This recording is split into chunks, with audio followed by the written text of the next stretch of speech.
everyone. In the process of learning a subject, the most important and first step is to read the lesson, isn't it? In school, teacher makes us to read the lesson once before explaining.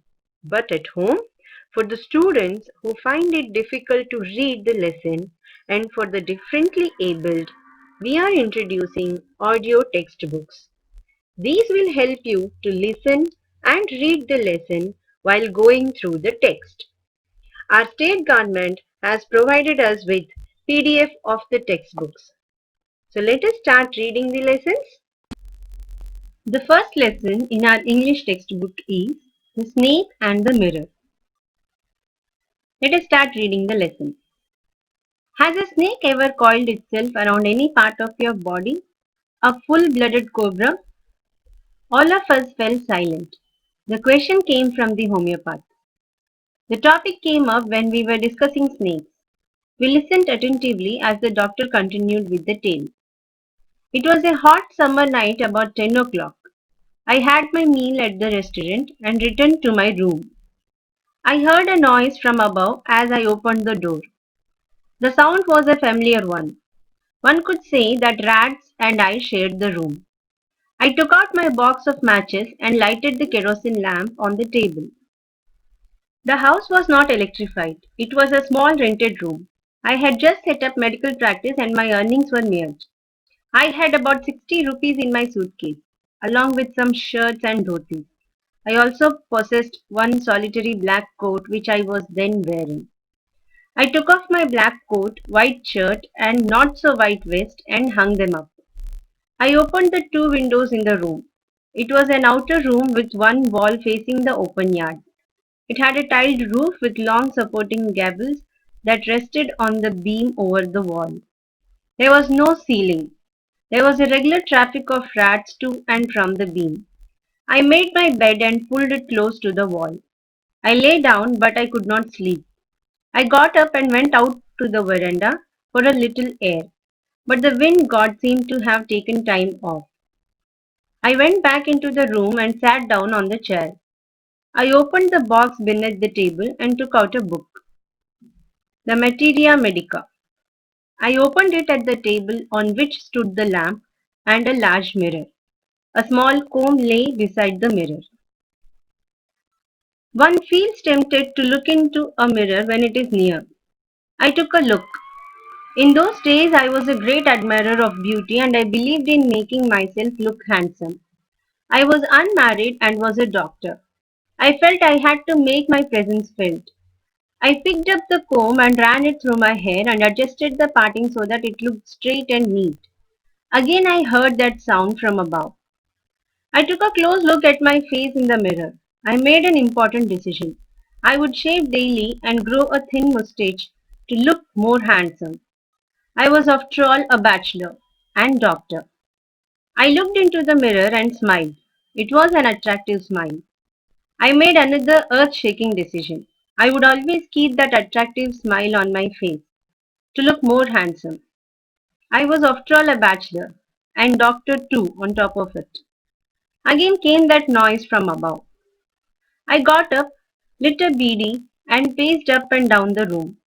Then another lovely thought struck me. I would marry. I would get married to a woman doctor who had plenty of money and a good medical practice. She had to be fat for a valid reason. If I made some silly mistake and needed to run away, she should not be able to run after me and catch me. With such thoughts in my mind, I resumed my seat in the chair in front of the table. There were no more sounds from above. Suddenly there came a dull thud as if a rubber tube had fallen to the ground. Surely nothing to worry about. Even so, I thought I would turn around and take a look. No sooner had I turned than a fat snake wriggled over the back of the chair and landed on my shoulder. The snake's landing on me and my turning were simultaneous. I didn't jump. I didn't tremble. I didn't cry out. There was no time to do any such thing. The snake slithered along my shoulder and coiled around my left arm above the elbow. The hood was spread out and its head was hardly 3 or 4 inches from my face. It would not be correct to say merely that I sat there holding my breath. I was turned to stone, but my mind was very active. The door opened into darkness. The room was surrounded by darkness. In the light of the lamp, I sat there like a stone image in the flesh. I felt then the great presence of the Creator of this world and this universe. God was there. Suppose I said something and He did not like it? I tried in my imagination to write in bright letters outside my little heart the words, "Oh God." There was some pain in my left arm. It was as if a thick leaden rod, no, a rod made of molten fire, was slowly but powerfully crushing my arm. The arm was beginning to be drained of all the strength. What could I do? At my slightest movement, the snake would strike me. Death lurked 4 inches away. Suppose it struck. What was the medicine I had to take? There were no medicines in the room. I was but a poor, foolish, and stupid doctor. I forgot my danger and smiled feebly at myself. It seemed as if God appreciated that. The snake turned its head. It looked into the mirror and saw its reflection. I do not claim that it was the first snake that had ever looked into a mirror, but it was certain that the snake was looking into the mirror. Was it admiring its own beauty? Was it trying to make an important decision about growing a mustache or using eyeshadows and mascara or wearing a vermilion spot on its forehead? I did not know anything for certain. What sex was the snake? Was it male or female? I will never know, for the snake unwound itself from my arm and slowly slithered into my lap. From there it crept onto the table and moved towards the mirror. Perhaps it wanted to enjoy its reflection at closer quarters. I was no mere image cut in granite. I was suddenly a man of flesh and blood. Still holding my breath, I got up from the chair. I quietly went out through the door into the veranda. From there, I leapt into the yard and ran for all I was worth. Phew! Each of us heaved a sigh of relief. All of us lit beedies. Somebody asked, "Doctor, is your wife very fat?" "No," the doctor said.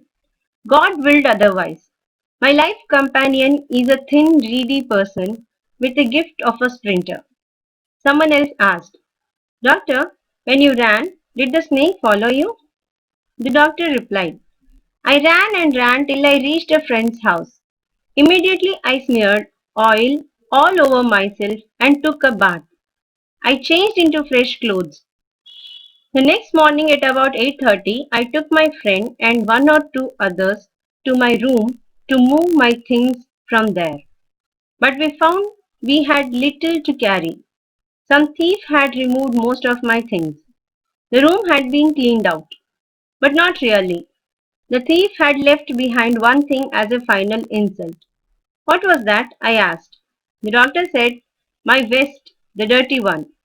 The fellow had such a sense of cleanliness. The rascal could have taken it and used it after washing it with soap and water. "Did you see the snake the next day, doctor?" The doctor laughed. "I had never seen it since. It was a snake which was taken with its own beauty." You